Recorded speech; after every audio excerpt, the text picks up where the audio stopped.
كيليان امبابي يا جماعة الخير، اتخيلوا لليوم لاعب 523 مباراة بمسيرته، عنده 525 مساهمة تهديفية. يتخيلوا الناس بزمن كريستيانو وزمن ميسي كانت الناس مشغولة فيهم، ما كانت تشوف باقي اللاعبين.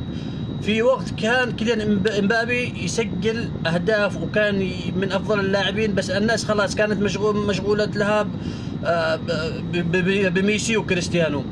يتخيلوا اللاعب هذا ظاهره لو استمر ان شاء الله باذن الله بدون اصابات وبدون مشاكل وبدون كذا، والله ممكن خلال 10 سنوات الجاية يسكر ملف ميسي ويسكر ملف كريستيانو.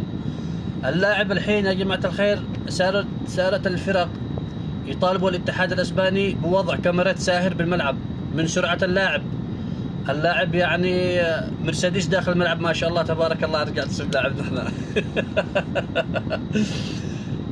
برشلونة مقدم طلب رسمي للاتحاد الاسباني بوضع كاميرا ساهر، السرعة فوق ال100 ممنوعة داخل الملعب، يحصل مخالفة 300 ريال، 300 دولار بالدولار بعدين. للدرجة هذا من خفة اللاعب.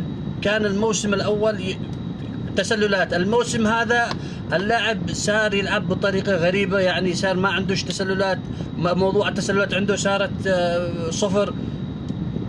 ما شاء الله اللاعب هذا لو استمر كذا ان شاء الله انه يستمر.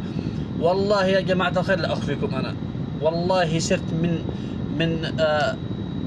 من اشد المعجبين بكيليان امبابي، والله ما اكذب عليكم. لا عاد ميسي ولا CR7 ولا اللاعبين هذا، والله انا معجب فيه بشكل ما تتوقعوا. بس يا رب يستمر على كذا، وان شاء الله يقفل ملف اساطير كرة قدم باذن الله.